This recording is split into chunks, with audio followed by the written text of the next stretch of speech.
Добро вечер во емисијата 360 степени на Алсат. Вечерва објавуваме.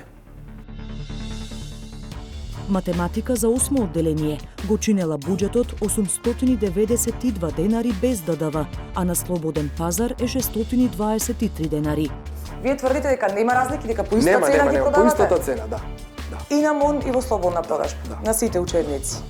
Неколку часа по интервјуто и како што вели Фидановски по нашата сугестија, цените на сајтот на Арсламина се зголемија, веднаш се зголемија цените и на продажните места. Ајде сега имаме нови цени. Математика е 714. Од денес е ова? Да. А колку беше претходно? 400 и нешто. До вчера? Да. По пресрет на локалните избори на есен, свеж асфалт ке зажежен из цела држава.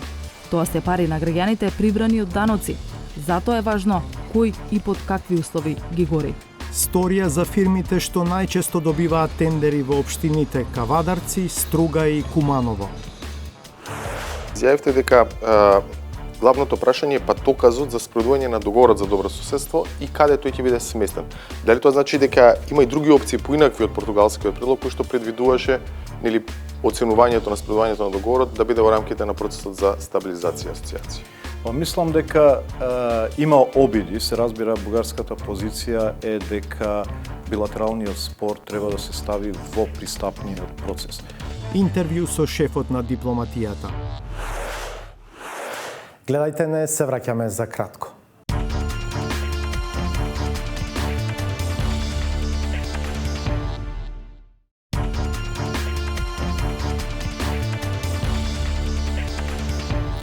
Гледате 360 степени.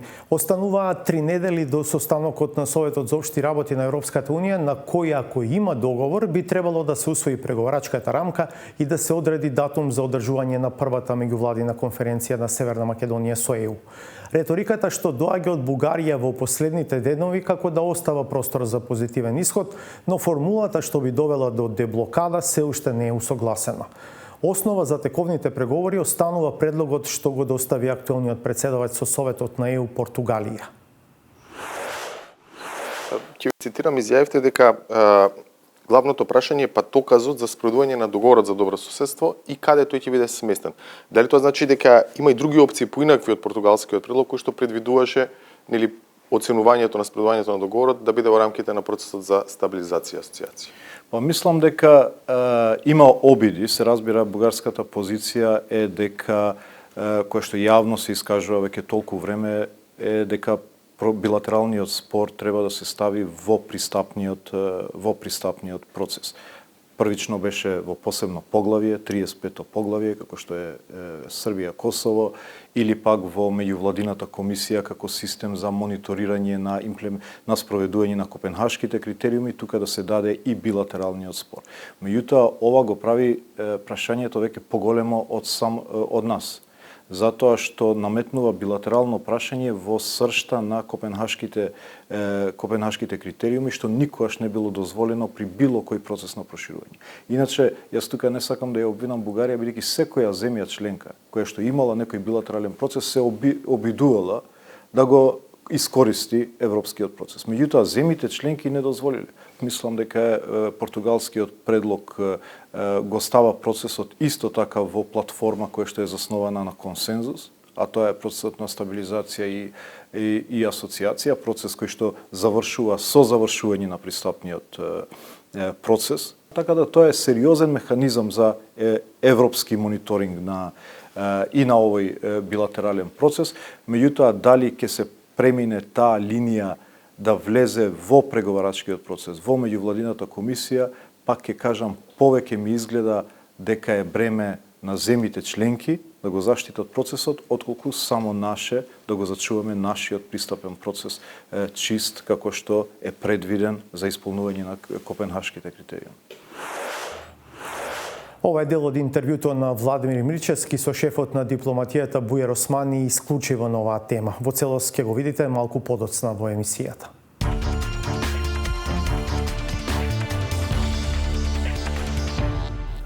Набавката на учебници по Кембридж програмата се актуализира секоја година во овој период поради милионите евра што ги плаќа државата главно на две издавачки фирми – Арс Ламина и Арберија Дизајн, чиј монопол е воспоставен со закон.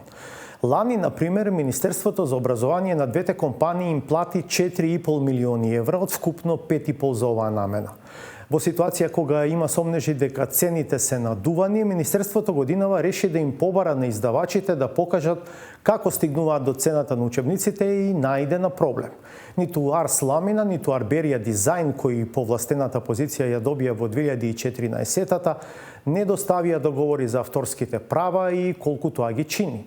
Дополнително 360 степени утврди дека цените по кои Арс Ламина лани ги продала учебниците на државата се значително повисоки од оние по кои истите учебници се продаваат во нивните книжарници и на сајтот. Поточно се продаваат до петокот. А зошто? Од Ирена Каревска.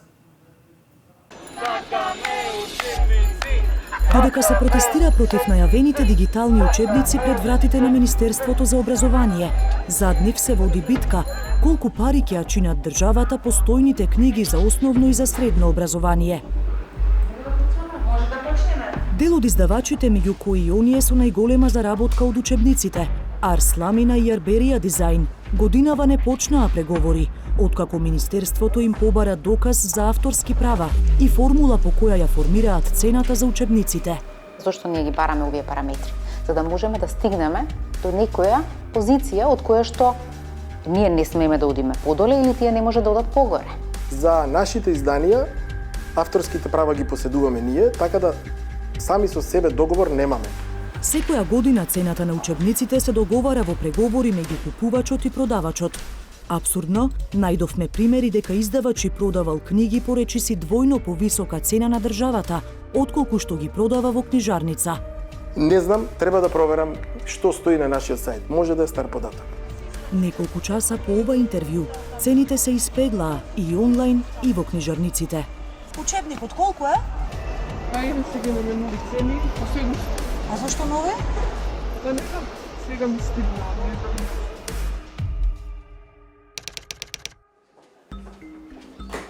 Девет часот наутро во просториите на Министерството за образование пристигнуваат представници на издавачки куќи.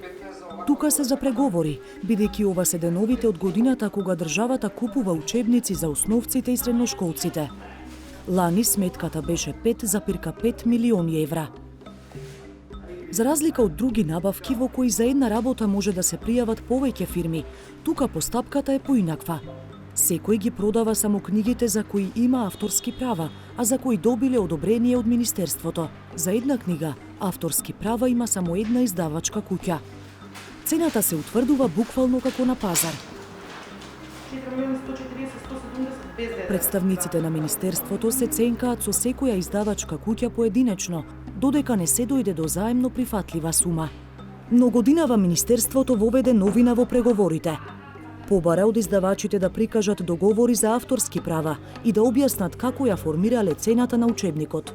Покрај другите елементи за формирање на цената треба да прикажат и колку е цената на авторско право по учебник, што е многу исто, што сметаме дека исто многу важно, бидејќи дали авторското право учествува во цената на учебник 10%, 20%, 100%, тоа Министерството треба јавноста да го знае која е цената на авторското право што плаќаме за секој учебник. Дел од издавачките куќи не беа спремни со бараните документи, па најавија дека дополнително ќе ги достават кога ќе се повтори постапката. Не знам што е причината, освен договори ни бара и тоа како е дојдено до цената, некои формули таму, некои што тешко е да се направат, пошто за да се направи учебник не влие во цената само авторското право. Има куп други причини. Други пак влегоа во преговори, а повикувајќи се на ковид кризата, побараа повисоки цени. Просветно дело, например, за еден од учебниците побара 17% повисока цена. По одредено време дебата за тоа дали хартијата поскапела или не, издавачот попушти, па падна компромис за 1,5% пониска цена од вкупната ланска набавка. Многу кратко. Прибавивте 3 милиони повисока цена. И издавачката куќа Македонска искра попушти за цената.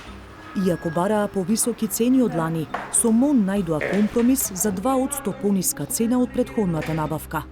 На заминување, издавачите им порачаа на членовите на комисијата попустот да го имаат на ум, кога утре ќе се вратат да преговараат за учебниците за средно. Зошто кога можеше и под 2% одевте со 3 повеќе проценти од лани? Ако ви се исплати, видите да ви кажам. Видите каква е тешка ситуација. И за Министерство е тешко, и за нас е тешко, према тоа зашто да најдеме компромис да има и за нив и за нас. Мислам дека е најреално таква. Затоа дадовме поголема. Иако сите цени се качени. Знаете дека сите цени се качени. Али у интерес на децата, на државата, затоа дадовме поголем попуст. Додека едни како така се договорија, двата најголеми играчи, Арс Ламина и Арберија Дизајн, не ни почнаа да преговараат за цената по новите барања на Министерството. Тоа се издавачките куќи кои ги имаат правата, а со тоа и монополот на така наречените Кембридж учебници, бидејќи по закон за еден наставен предмет може да се користи само еден учебник. Од воведувањето на Кембридж програмата во 2014 година, Арс Ламина има приходи од околу 18 милиони евра од продажба на учебници на државата. Арберија Дизајн продала книги во вредност од 12 милиони евра на државата во истиот период, а во 2015-та беше и најголем поединечен донатор на ДУИ.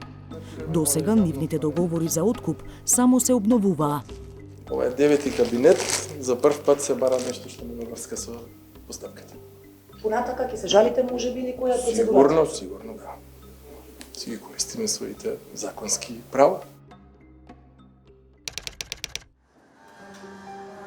Следниот ден, во четвртокот, се преговараше за учебниците за средно образование. Арс Ламина и Арберија Дизајн дојдоа во Министерството, но останаа на истиот став. Од Арберија Дизајн подоцна ни објаснија дека тие ги поседуваат авторските права, доказ кој се приложува кога се одобруваат учебниците токму од МОН. За барањето за формула за пресметка на цената, велат дека е комплексно прашање. Арберија Дизајн ги достави сите документи кои се потребни за законско докажување на техничка и други способности. Од страна на Комисијата за јавни набавки беше оценето дека имаме недостиг од документација и постапката за преговарање беше прекината. Се надеваме дека Комисијата за јавни набавки ќе ги увиди сите недостатоци на самата постапка, ќе ни ја уважи доставената документација и ќе успееме да склучиме договор. Преговори за средно не почна ниту Арс Ламина. Јавете се ме, целна постапка све ќе ви објасни, за да нема утре преписки по медиуми, тужби и слично. Наредниот ден, Дарко Фидановски, еден од основачите на Арс Ламина, ни рече дека доставиле доказ за нивните авторски права, пред учебниците да бидат одобрени од Министерството и дека сега не може да им се бараат такви документи, ниту детални образложенија за начинот на кој е формирана откупната цена. Професионална и техничка способност. Значи, дали ги имаме ние луѓето професионални и техничките можности, дали можеме да ги отпечатиме, дали финансиски сме способни. Тоа се услови. Авторски права не се техничка способност. Најмалку може, по закон за јавни набавки, да го цепкате производот. Колку е каросеријата, колку се гумите, колку е моторот, вкупна цена. Ние продаваме учебник со години. Зошто сега се проблематизира тоа? Но министерката Мила Царовска има поинаков став од издавачите. Вели дека досега не видела документ дека учебниците се одобрени од Кембридж, иако за дел од нив низ годините Министерството ја продолжило важноста на одобренијата за употреба, откако се направиле одредени корекции во содржините. Законски е утврдено дека по Кембридж програмите е потребно да се преговара со компании кои што добиле ексклузивно право, да кажеме, на учебник по таа програма, но за тоа тие треба да имаат потврда дека тој учебник е по програмата Кембридж. И тоа е законски уредено. Ние тоа токму го бараме, дека она кое што го откупуваме е во согласност со Кембридж. Да, имало конкурс на кој што тие се пријавиле, но во моментот на преговарање за цена е значено да се знае и тој параметар во формирањето на цената, за да никој не изгуби во тој процес и секако за да се заштитат јавните пари. Царовска вели дека целта е да се стигне до реалната цена на учебниците, за кои одамна има сомнежи дека се купуваат со напумпани цени. Сметам дека целиот процес е законски издржан и дека е многу значено да на овој начин се водат преговорите. Зошто? Затоа што кога нештото го купувате, треба да знаете од кој квалитет е, треба да знаете како е формирана цената и колку плаќате за продуктот и што е причината за плаќањето на тој продукт.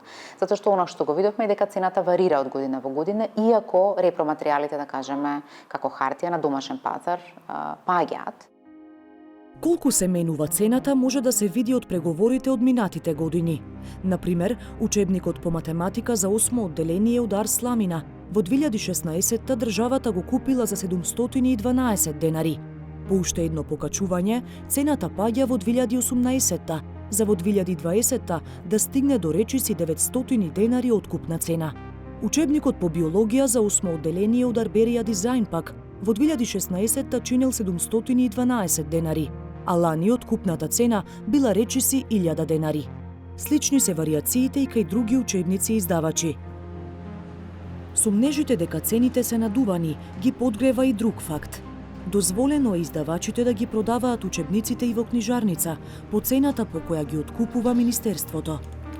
Но на сајтот на Арс Сламина, например, забележавме дека дел од учебниците се значително поевтини отколку што лани ги купила државата. Математика за 8 одделение на слободен пазар чинише 123 денари, а државата лани учебникот го платила 892 денари без ДДВ. Слични се разликите и за други учебници. Кога првпат му ги предочивме овие разлики на еден од собствениците на Арс Сламина, Дарко Фидановски, тој рече дека најверојатно е грешка. Вие тврдите дека нема разлики, дека по иста цена ги продавате? По истата цена, да. И на МОН и во слободна продажба, на сите учебници. И сега од септември, цената што ќе ја постигнеме сега со МОН, истата ќе биде и во слободна продажба, за да кој сака може да си го купи, ако има потреба, не знам зошто би имало. Зошто учебниците на сајтот се со пониски цени од тие по кои лани ги откупила државата? Фидановски одговори дека станува збор за стара набавка од 2018 година, која тогаш соодветствувала со откупната цена за МОН. Имате една година каде што тогаш и министерот излезе и кажа дека поради тоа што се препечатуваат цели тиражи има намалување на цените. Ние тоа договорно, значи министерството како што треба да биде, договорно беше луѓе, ова ние сакаме да го измениме во учебниците според законот, сакаме да ни дадете нови тиражи, ама цената мора да биде пониска. Ние тогаш го прифативме. И веројатно некоја од тие цени е останата од тогаш. Зборам на сајт, пошто не е ажуриран, моментално работиме на комплетно нов сајт. Неколку часа по интервјуто и како што вели Фидановски по нашата сугестија, цените на сајтот на Арс Сламина се зголемија, израмнувајќи се приближно со цената по која лани ги откупила државата. Но не бил проблем само сајтот. Истиот ден, веднаш се зголемија цените и на продажните места. За четврто и за петото математика. Само учебници или работно? Учебникот колку е? Па имаме нови цени. На математика е 714, 767 е за петок. А зашто нови? Па не знам, сега ми стигна, не знам. Од денес е ова? Да. А колку беше претходно? 400 нешто. До вчера? Да. Секаде вака кај да одам во литературата? Да, секаде. Зошто одеднаш се зголемија и цените на учебниците на Арс Сламина во книжарниците? Ова е објаснувањето на Фидановски. Ги покачишме за вие да не правите сторија од тоа, во недостаток на други аргументи. Повторувам дека таму се поставени за да може да бидат достапни во случај на оштетување или нешто слично. Се работи за десетина копии годишно и воопшто нема никакво значење за темата за која зборуваме и не треба да се вади од контекст. Впрочем, ако на залиха останале копии, цената може да се редуцира. Тоа е нормално во целиот свет. За ситуацијата на која сведочевме, како и за тоа кога и како издавачите се должни да ги израмнат цените во книжарниците со тие по кои ги продаваат на државата, прашавме и во Министерството. Оттаму, повикувајќи се на законот, ни одговорија дека издавачот може да пушти одобрен учебник во слободна продажба, но според последната цена по која го откупува Министерството. На потеке Државниот просветен инспекторат.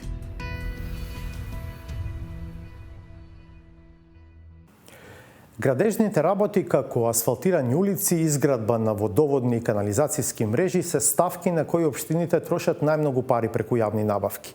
Во многу случаи општините имаат градежна компанија фаворит, покажува истражувањето на нашата Славица Филиповска. Градоначалниците на 3 општини, кои ги избравме како примери, велат дека нема ништо невообичаено во праксата едни исти фирми да градат речиси се во име на општината. Конкуренцијата била таква што немале многу способни компании на локално или на регионално ниво. Асфалтирањето улици е редовна работа што граѓаните ја очекуваат од локалните власти. Повеќето градоначалници пак, користејќи ги социјалните мрежи, прават атракција од тоа. За секоја уличка следува објава на Facebook, како на пример на профилот на градоначалникот на Кавадарци, Митко Јанчев, кој не испушта да ја спомене и фирмата што моментно е ангажирана. Оперативата на ангажираната фирма Градба Промет од Кавадарци започна со реализирање на нов комунален проект во општина Кавадарци. Денеска оперативата на Градба Промет започна со реконструкција на коловозна конструкција и припрема за асфалтирање на улица Ѓуро Ѓаковиќ, крак спој со улица Шишка, со вкупна површина од 700 метри квадратни. Во објавите на градоначалникот Јанчев од време на време се наоѓа и по некоја друга фирма, но доминира Градба Промет.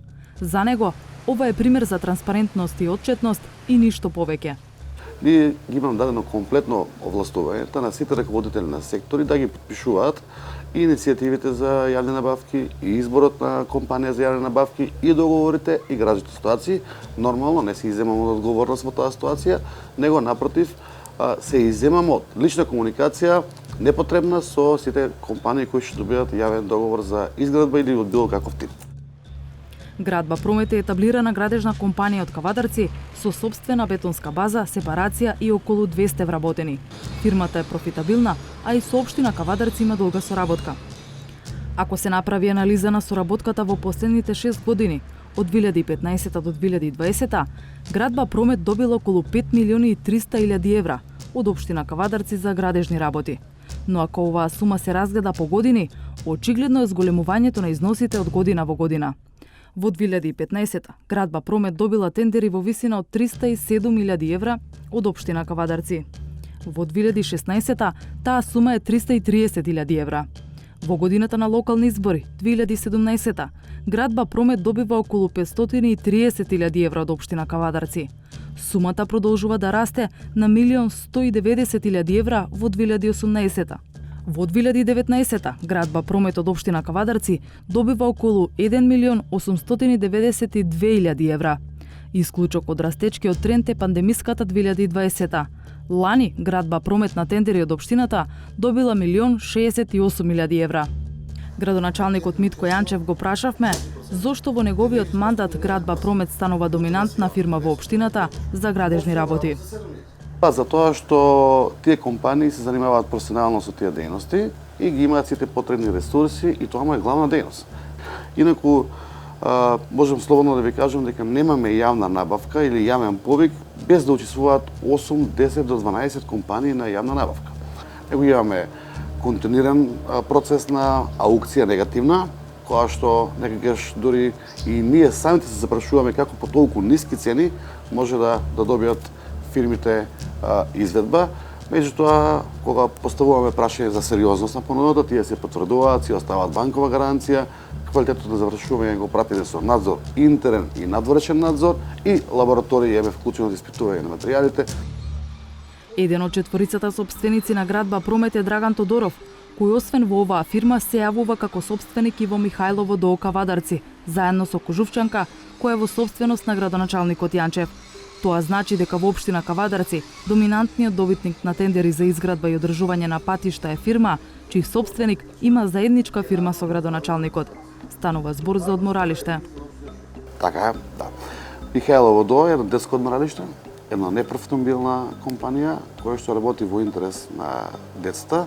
Тоа одморалиште потекнува од 80-та година, каде што Кожувчанка заедно со господин Драган Тодоров, кој што потекнува исто од местноста Бошева блиско Михајлово, од наши лични причини и емотивни причини, успеавме тоа одморалиште да го земиме, односно купиме за некакви средства, го комплетно ретвизираме и тоа е единствено одморалиште во Република Македонија кое што остана во функција од толку многу добри одмаралишта кои ќе ги има.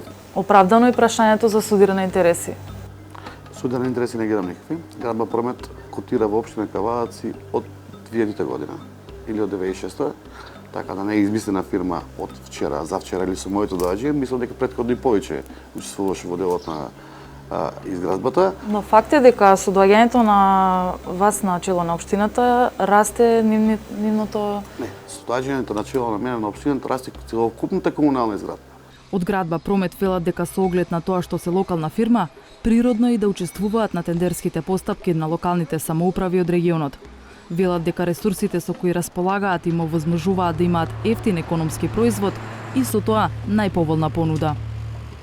Во 2017 година, градба Промет инвестираше и во асфалтна база што дополнително ги зголеми нашите капацитети, можности и обем на работа, што резултираше со зголемен обем на реализирани проекти на самата фирма и една од причините за зголемениот обем на работа на градба Промет, а тоа се локалните самоуправи.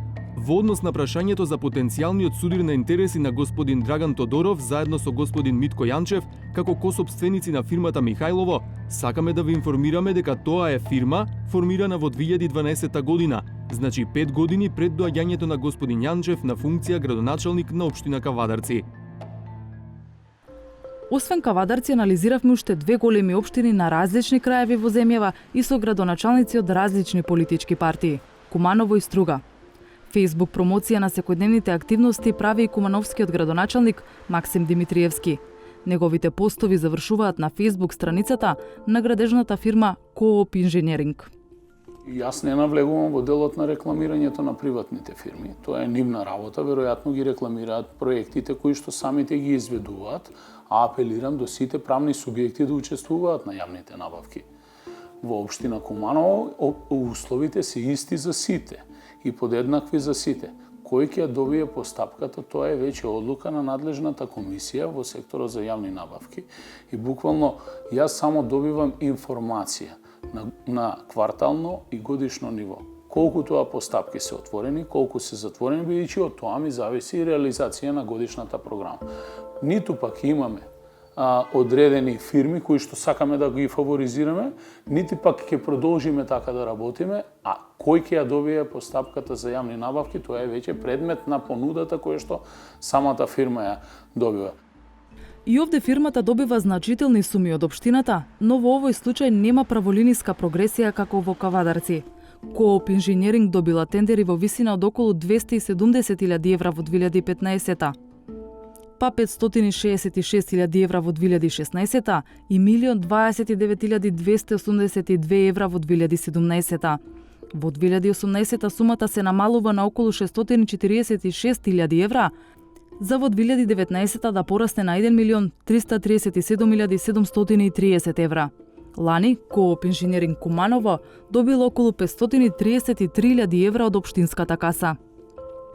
Димитриевски вели дека тоа е одраз на реалниот пазар, каде покрупните риби ги јадат поситните.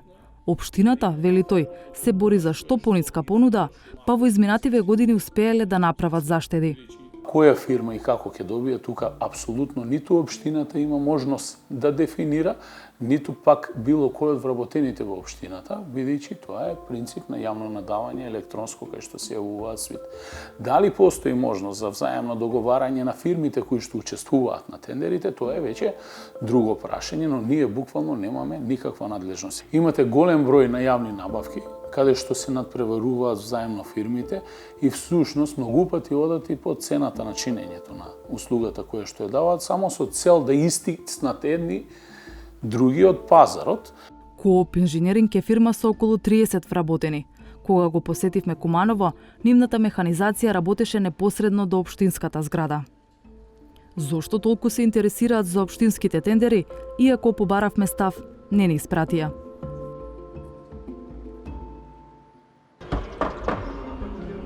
Проверивме кој доминантно гради во Струга, општина под раководство на Рамис Меркол Дуи. Таму во моментов се издвојува акционерското друштво Илинден АД Струга. Од 10 најголеми тендери на општината во изминативе 3 години, дури 7 ги добила оваа градежна компанија. Од она што е јавно достапно на порталот на Бирото за јавни набавки, интересно е дека Илинден АД од Струга не добивала тендери до 2017 година. Соработката со локалната власт почнува во 2018-та, првата цела година во мандатот на Рамис Мерко. И тоа, во 2018-та, Илинден АД добива тендери во Струга во вредност од 1.532.722 евра. Следната 2019-та им донела околу 470.000 евра од општинската каса, а лани близу 787.000 евра. Се јавуваат повеќе фирми, многу отворено, ги има од цела Македонија. Но тие поголемите, да речам, фирми кои имаат бетонска база, асфалтна база, кои имаат моќ за инвестирање, значи тие не се мешаат една со друга. Да речеме, секој има своја територија.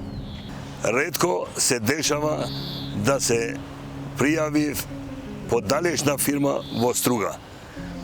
Но има и други работи, да речеме, фирми кои доаѓаат само за конкуренција, нудат пониска цена во тендерирање и после го препродаваат во наводници тендерот на вториот или третиот и се откажува сам. Овие работи за овие фирми треба, значи, да води грижа државата, односно институциите. Ако еднушка се повлекол или два пати и така натака, треба да се преземат мерки. Мерко не гледа проблем што едни исти фирми ги добиваат тендерите. И не е секогаш една фирма. Не ни одговара и некоја многу мала цена и утре да нема квалитет во изведба на градбите, затоа што тогаш ништо не сме добиле. Добро е што се работи со локални фирми, затоа што повеќе ќе кошта ако дојде работник од Скопје или од Тетово или да речеме од Кавадарци и така натака. Односно, подобар квалитет ќе добиеме кога фирмата е локална, ситуирана фирма и да речеме не може асфалт да дојде од Кавадарци или од Скопје. Во пресрет на локалните избори на есен, свеж асфалт ќе зажежен из цела држава. Тоа се пари на граѓаните прибрани од даноци. Затоа е важно кој и под какви услови ги гори.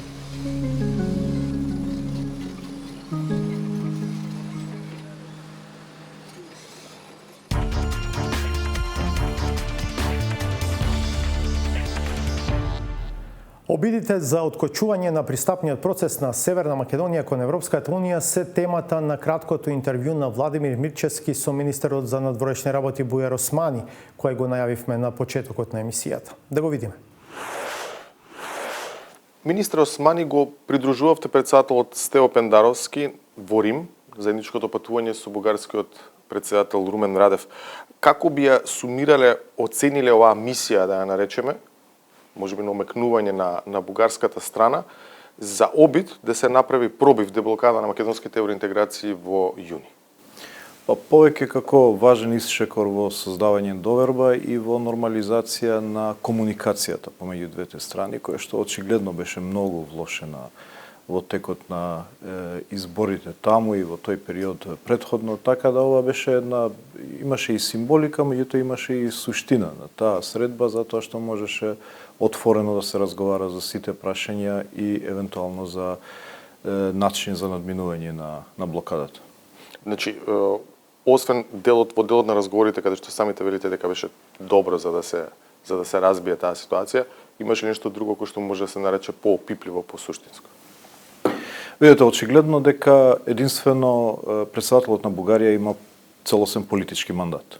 Сите други структури, институции имаат технички мандат за организирање на избори, но ја често велам, сепак техничката влада не е државна изборна комисија и може да донесе и одлука за започнување на преговори, меѓутоа важен е тука се разбира председателот Радев и од тука таа комуникација што беше во Рим е многу важна, но таа продолжува на сите нивоа.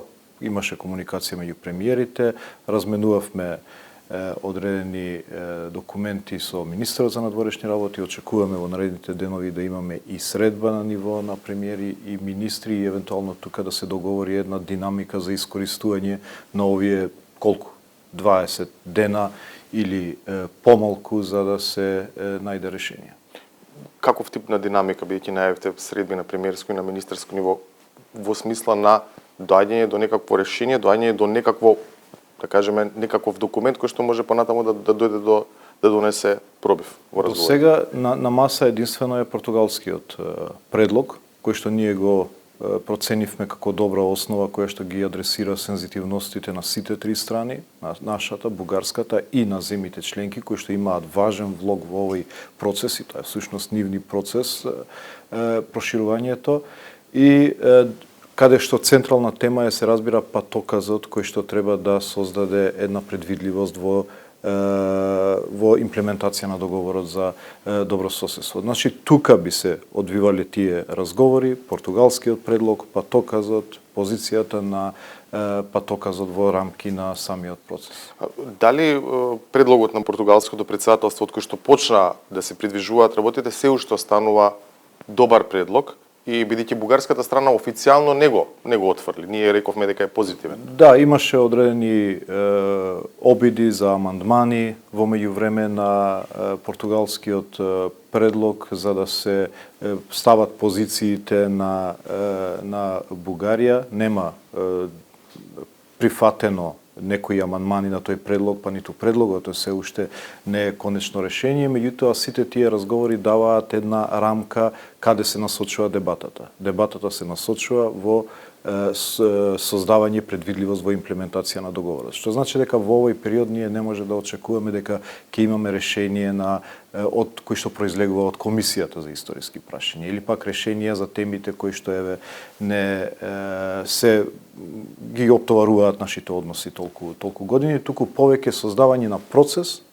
во кој што тие билатерални спорови ќе се решат понатаму. Но многу е важно како ќе се постават како ќе се постави тој процес визави преговарачкиот процес.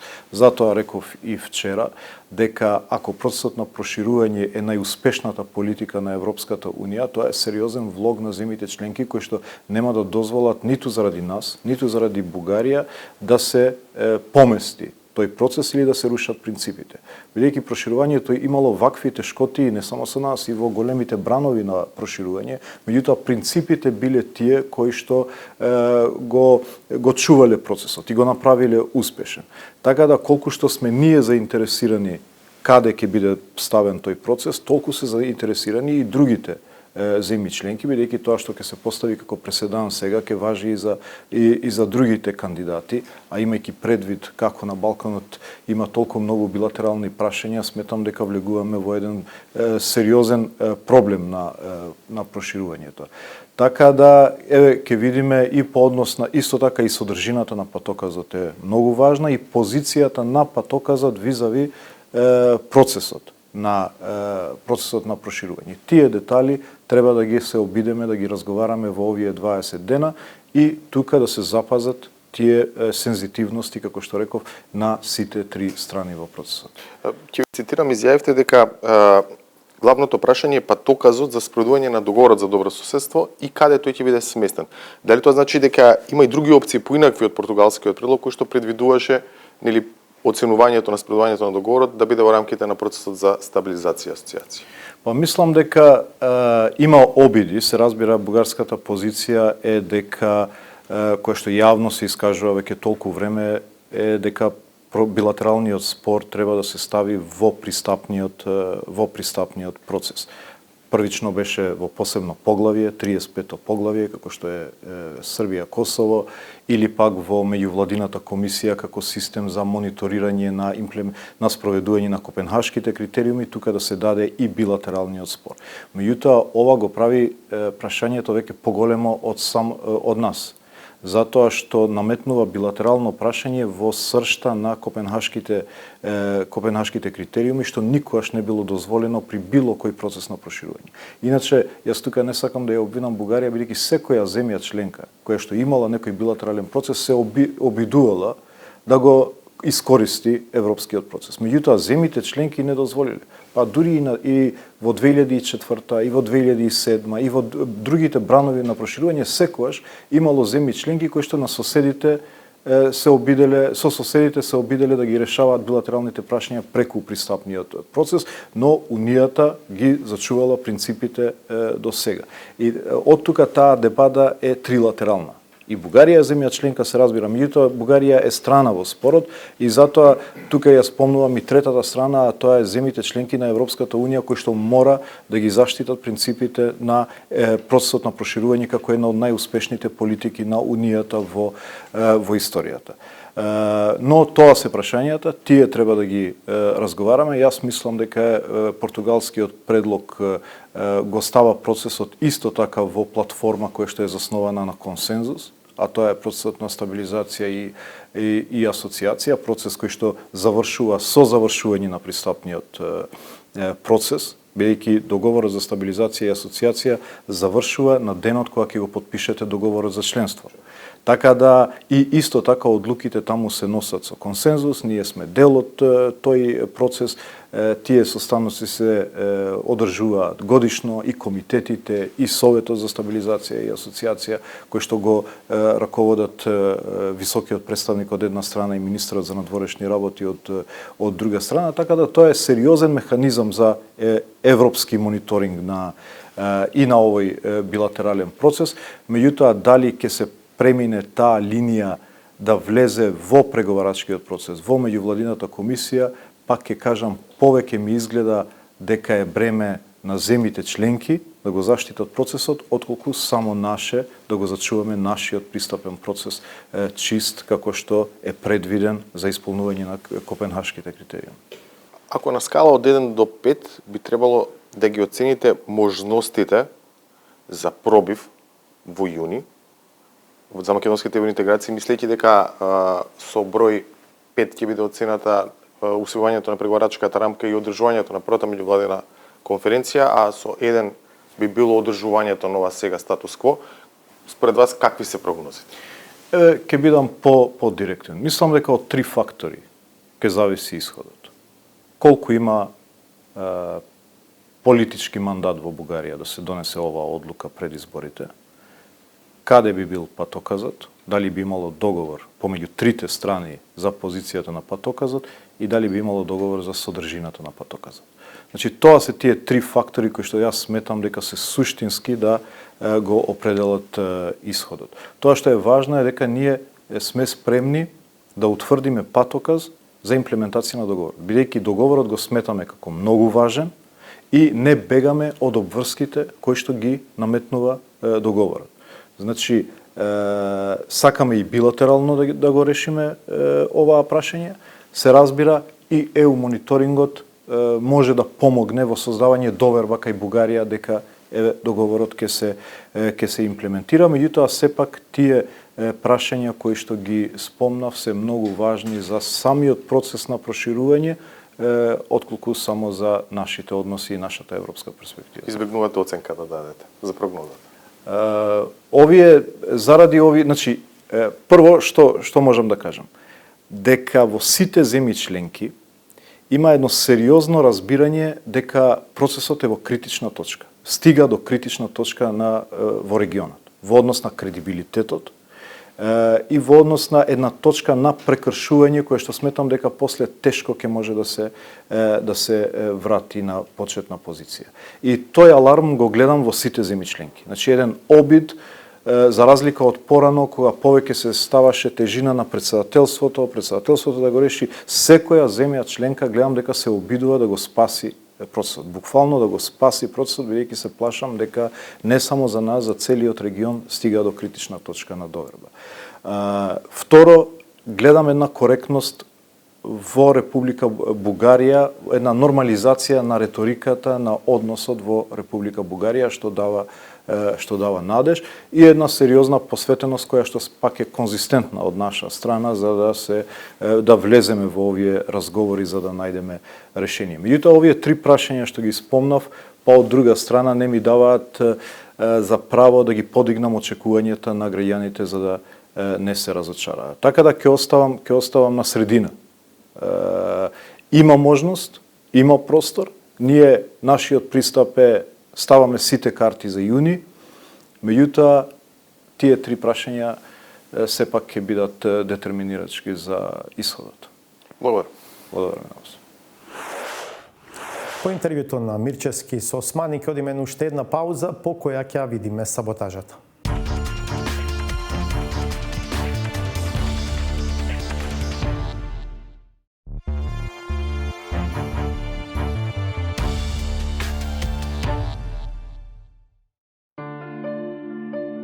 Политички доследните не сакаат да прават споредби, туку да ги бројат сопствените резултати. Подсетувањето е важно на само за оние кои немаат со што самите да се пофалат, а успешните немаат потреба од такво нешто. Тие секогаш гледаат само напред. Јас сум човек што не сакам да се наврача многу назад. Еве ќе ви кажам за Комуналец. Наврати си го филмот малце. Се разбира, има такви кои сакаат да останат запаметени па бараат за нивните особини за кои некој смислил клиширани политички епитети и компарации да бидат повторувани и незаборавни. А вторите пак со огромно задоволство прифаќаат нивниот стил на изразување да биде внесен во аналите на политичката култура. Овдека беше кажано дека сум болен, психолошки терорист, сега најново е, не знам се не какви чуда. Дали вие како мнозинство застанувате позади овие зборови? Луѓе сме, учиме, бе, колегата ни повтори многу умни работи што сум кажала, повторување мајка на знаењето, баш убаво. Многу ми е мило што од седница на седница ме подсетува што се умно сум кажала на претходната седница, алал да ми е. Локалните политички мангупи сепак се силни само на зборови. На дело оди малку потешко од и таму. Сепак треба да се употреби нешто повеќе од вилица. Тврдењата дека влегуваме во огромен инвестициски бран се потопуваат во неспособноста пореđи си 2 декади, ниту со платени комунали, да се обезбеди најпроста инфраструктура. Овде тука е 80 метри. Немаат пари општината за 80 метри со нашите пари. Јас не барам од нив помош назаем со нашите пари. Ако му пресметаме камата за 16 години, 100.000 евра треба да ни исплатат. Во право е срџбата и таа може да кулминира. Степените растат како термометар во ковид. Нервозата предизвикува трепет и губење на здивот, а сето тоа води до колапс. Доколку некој не верува дека е така, постојат стручни објаснувања за незиното влијание со прецизно степенување на фазите. Влијае, температурата качува, притисици, возбудувате, пагаш во несвес и тоа. Оттаму секој мора да си ја бара правдата, особено кога таа очигледно во одредени случаи никако да застане на вистинската страна и покрај фактот дека секогаш и без исклучок фактите и аргументите се во корист на трагачот по неа. Сега дури и забележано со будното око на камерата како крунски сведок. Имаме плюс уште едно обвинение во кое што се вели насилство и недолично однесување на спортските терени, па колку што знам и снимката од вашата телевизија не е на спортски терен, него е на улица. И на крајот, кога протестот и негодувањето се сосема оправдани. Да, јас тука говорам како загрижен родител, како засегнат граѓанин, како човек кој е свесен за проблемите кои ќе ги донесе овој закон. И се би било во ред и разбирливо, ама ако на вакви демонстрации се чита само од хартија, од и користењето мобилен за изразување револт против дигитализацијата, е хулење на идејата, поради која се протестира. Пријатно на крајот на уште едно издание на 360 степени. Се гледаме в петок од 22.